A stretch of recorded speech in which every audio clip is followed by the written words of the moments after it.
And look at Randy Orton slithering. Oh, watch out, watch out, watch out, watch out! KO! Here's the cover.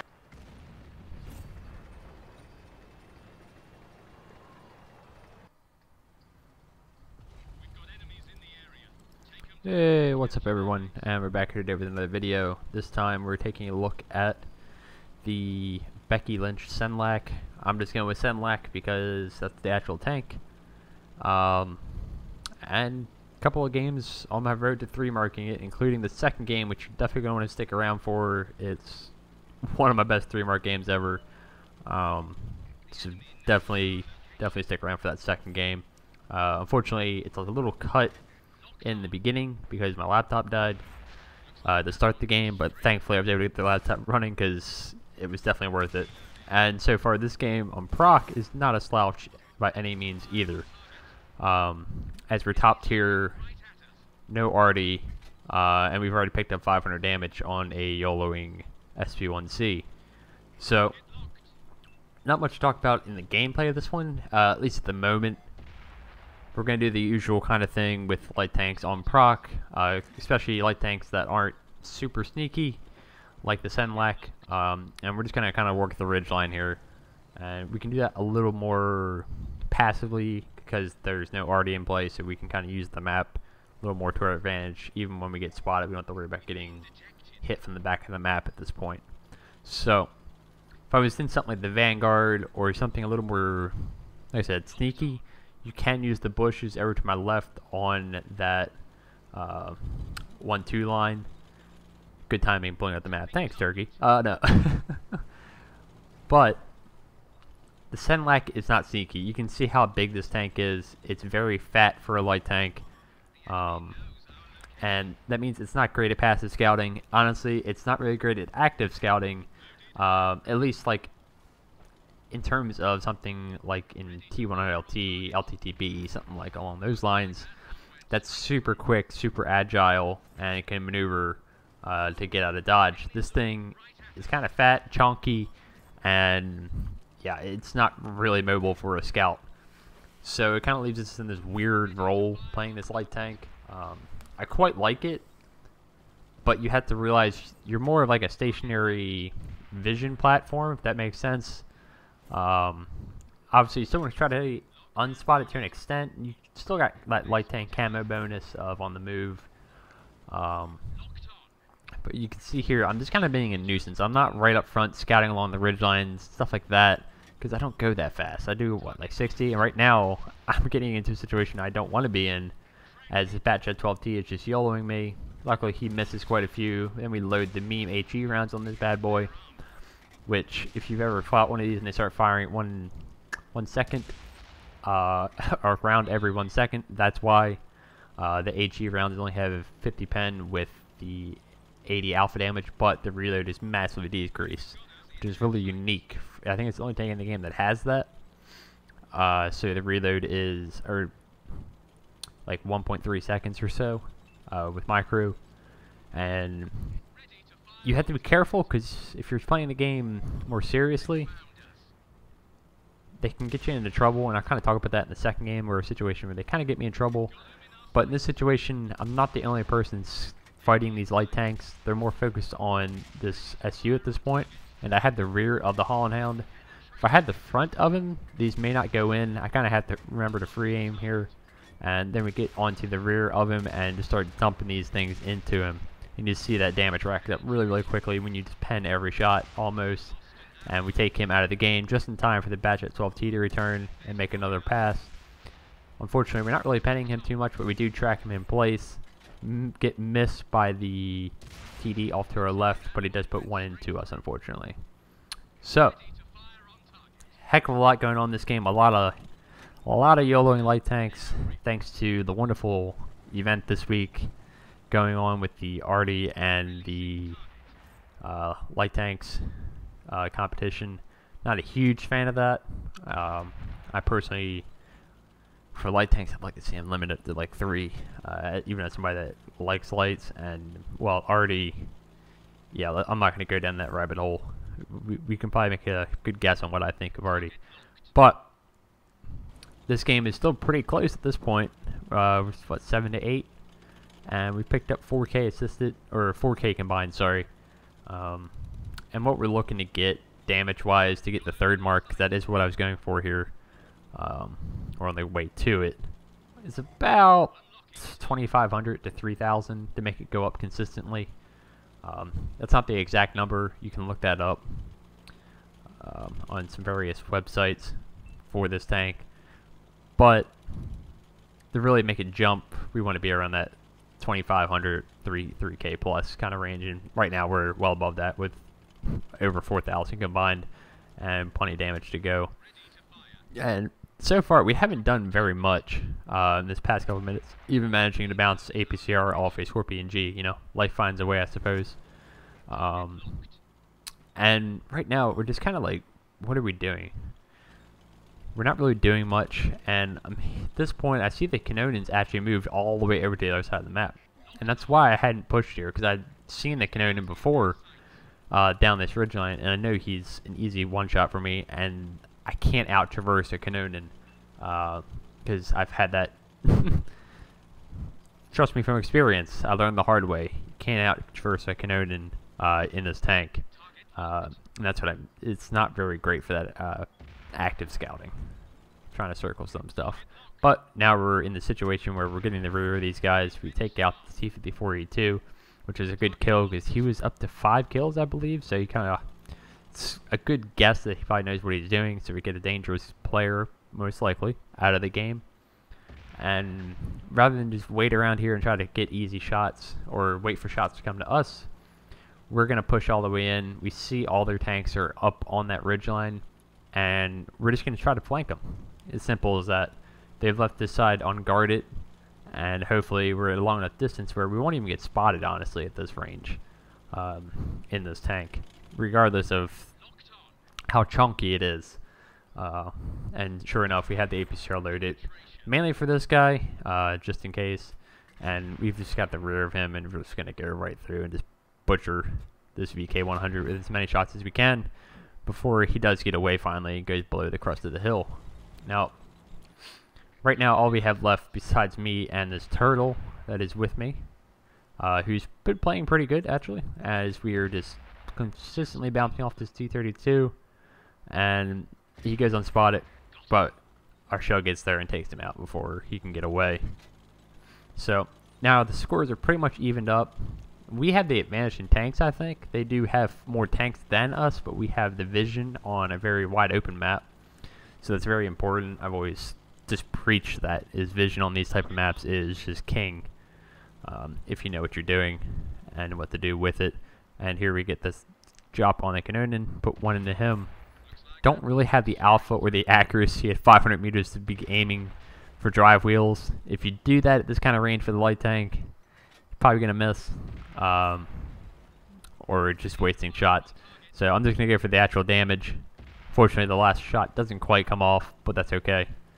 At that kind of range, you could go for drive wheels, but for me, I'm just going to go for the damage there, especially with a gun this small that doesn't really have the punching power to really detract tanks consistently, at least at that type of range. So we see their AT-15 and the VK100 are kind of closing in on our turtle, other turtle, the TD, or Diamondback, as it's called on here.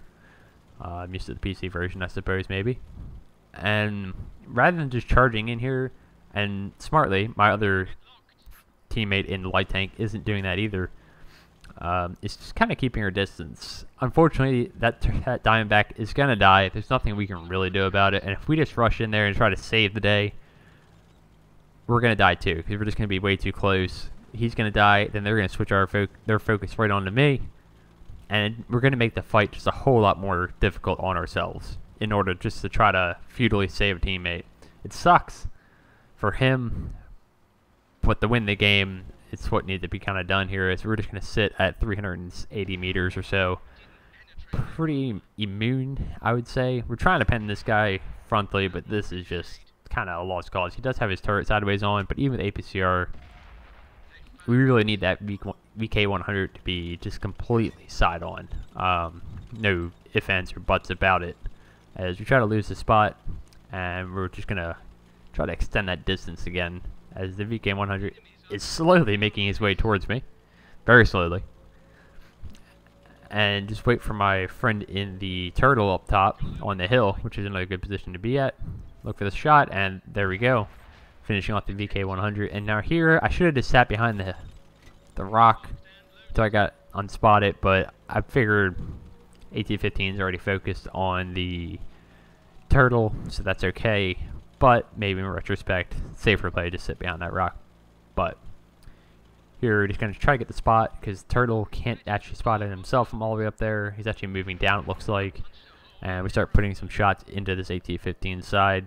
Trying to go for the fuel tanks, actually. Trying to guess about where they're at. And hopefully we can get one more shot in to finish him off, and we do. So, a pretty fast-paced game, to an extent. It's still like a 10-minute game. But a lot going on between some YOLO and light tanks. And some clutch endgame teamwork with another scout. So it's always fun to do that. As we pick up, I believe, just over 4K damage, just over 2K assisted, 5 kills, 2100 base, and the win, which is always nice, as you see the results of that game. So I think that brought us up to about 93%, 94%. This may have been a couple games before the next game, which was the biggest and best game I've had. Yeah, look at it, 93.31. So there was a few other games in between this, but nothing really of noteworthiness. Just some quote-unquote average 3K damage games. And now we're jumping right into the action on this second game because, like I said, my computer crashed at the start of this. And yeah, we're just going to jump right in. As it's a little laggy to start. I think that smooths out. Yeah, there we go. So don't be dismayed by that. And we already picked up 700 damage to this game. We took one shot of damage from something. I don't really recall what. But at this point, we're kind of working this top ridge line. I think we actually got shot by something in the base. That's what happened while we were dealing with this T-32A. So we're just going in, trying to push the tempo. And just staying on the move here, as we don't really want to get shot by the TDs camping their base at any point in this game. I don't know why the gameplay keeps stuttering like that, but just bear with me. This game was crazy and well worth a little bit of wonderful capture card difficulties, as I'll put it. So that's okay. And as you can see, my team, they melt it pretty quickly. It was 4-4 when you first started this replay. Now, not so much. We have 3 tanks, and one of them's artillery and a fatherland. That's it. That's all we have left now. So quite quickly, this game turned around as we do pick up the spot on the Roger Dodger. Put another one in. Don't quite high roll. Again, the alpha on this is about 180. And we see the CDC coming in. Try to snap one in as we go around the ridgeline. He's just coming straight at us. And you see a lot of this in late game scenarios. Is people get very, very overconfident. And then they start coming in one at a time, which 9 times out of 10 is okay. But there's always that 1 time out of 10 where that's not quite okay. And this is why I get off topic. This is like my one kind of misplay of this game. Is loading these HE rounds against this guy. Yes, he has no armor. 1mm to be exact. But we actually turn slower than him. And in reality, we should have just been firing our AP rounds at that CDC. Because he can just outturn us, and most of the time our shots are going to go into the tracks and do nothing. So that kind of sucks. And at this point, I'm kind of leaving the fatherland to deal with that, because I want to get rid of their mobile tanks. And I saw the Vanguards on one hit, trying to get closer so I can just RBRT onto him. We get him. We're now got this Yazi right next to me as well.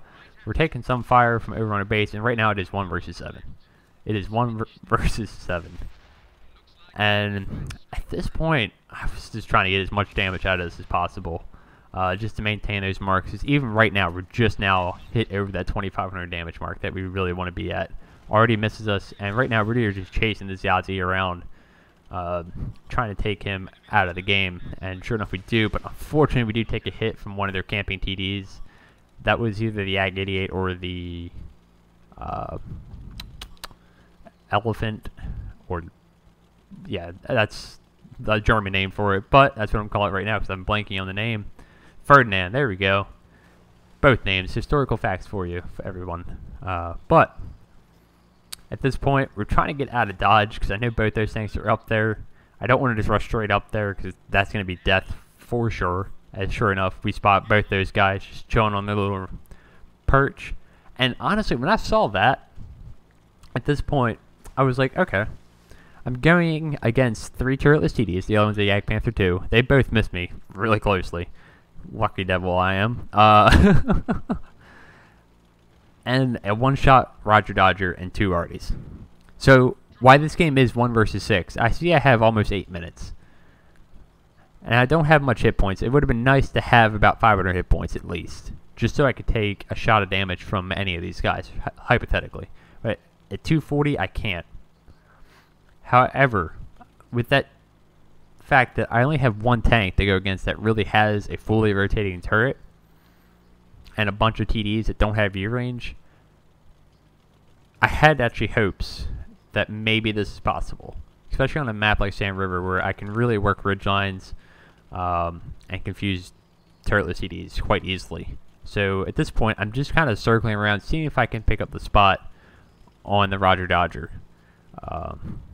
or the Ag Panther 2. They're the only 2 I don't know exactly where they're at. Unfortunately, we kind of picked them up in a bad spot. If we had waited maybe a couple more seconds, the Roger Dodger would have been in the open. We don't know that they're going to be there, but just a little unfortunate on the timing. And now we have the full health Yak Panther 2 just coming on up right at me.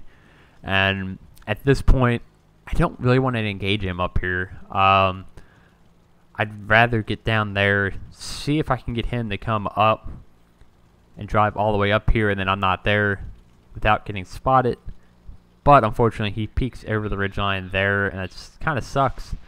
They both miss, or I miss, and the Roger Dodger misses. And at this point, I'm just going straight in at the Roger Dodger. I'm just hoping that the Ag Panther 2 is just going to keep going on the move and doesn't hit me on the move. That's in all reality. And we're cutting it very, very close. If you look at the mini-map right now, there's a very angry German TD on my rear. And yeah, there he is. And right now, I'm just driving for my life. Just trying to go full try-hard mode. He misses. That's our time to spring into action.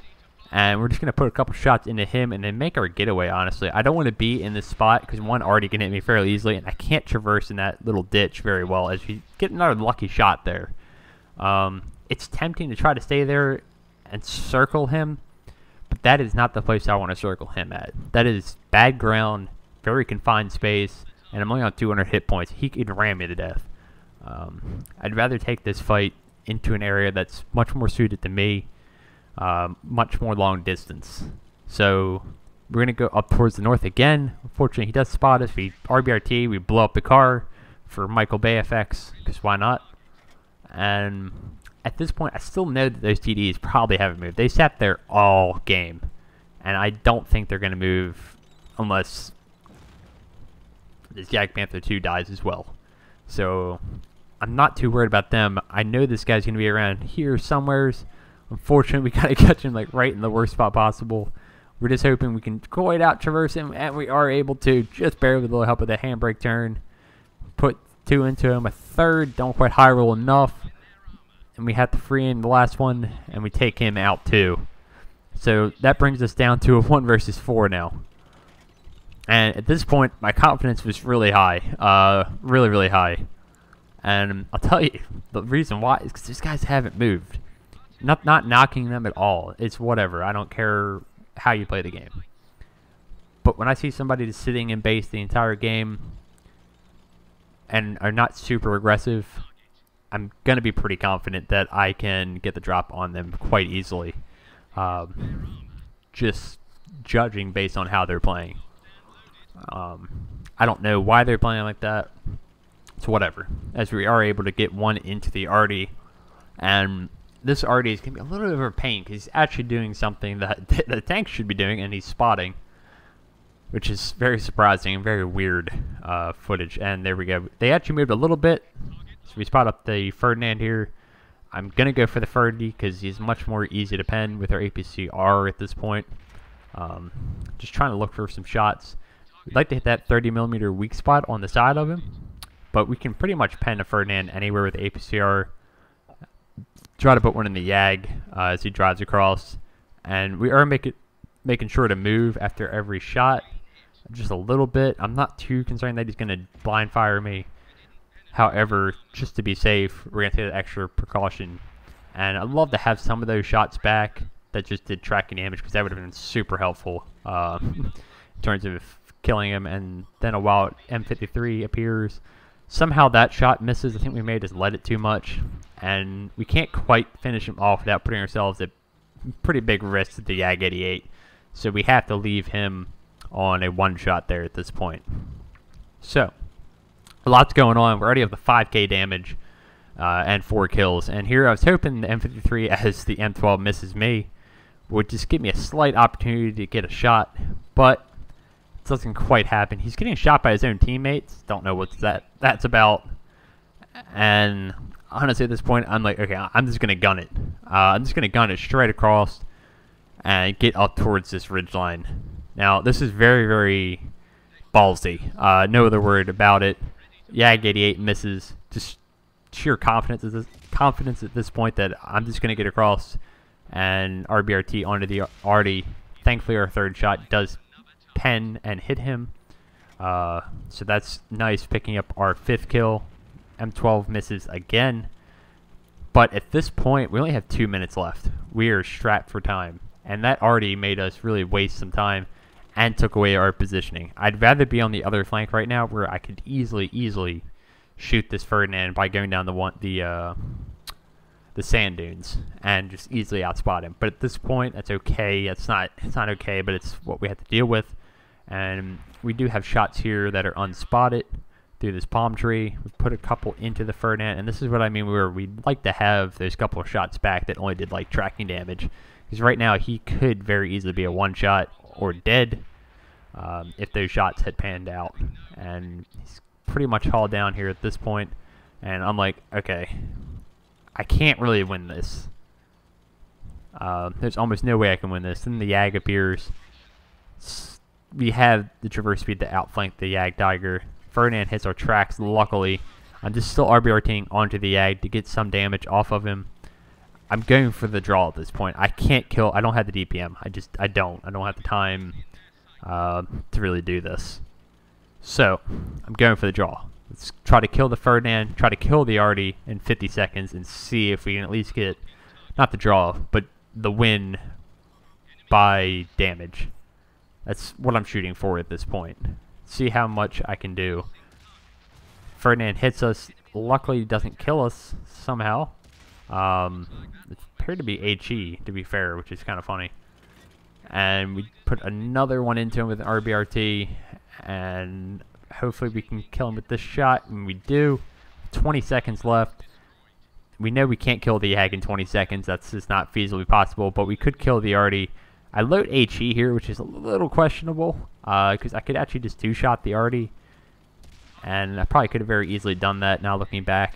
I don't know why I loaded HE, and we only had 3 seconds left, 2 seconds left, 1 second left, and time expires / we get taken out by the Yag 88. So, unfortunately, we get a little rushed in the end, aren't able to quite pick up the 1 versus 7 result there in the Senlac, but we gave it really all we had. If we had about two more minutes, I'd say I could have played that game a little more carefully at the end, but I was kind of rushed. I only had 2 minutes and strapped for time, so I had to really push the tempo, and we end up with a crazy result. Honestly, 6,600 damage is the 3rd most I've ever done in Interior Light, and we also pick up the 3rd mark on that crazy game. So there we go. I wish we had the entire game for you, but that's all we have. And yeah, just a crazy result. I was just like, oh yeah, I think this is possible if I can do this, this, and this. And sure enough, it was working out. I just need a little bit more time. And honestly, a couple things maybe a little different, and it could have happened. But that M53, 55, going out and spotting like that kind of ruined my chances of getting across the map and spotting their TDs in the base and just kind of farming them from more of a distance. So give and take, and it's whatever. Got some RNG that went our way and some that did not. So regardless, great result. Hope you guys enjoyed that, because I sure did, even after losing, which, you know, I don't like to do. But that's all right. It's okay. We gave it our best shot from a very unlikely scenario. So I hope you guys enjoyed, and I will catch you next time.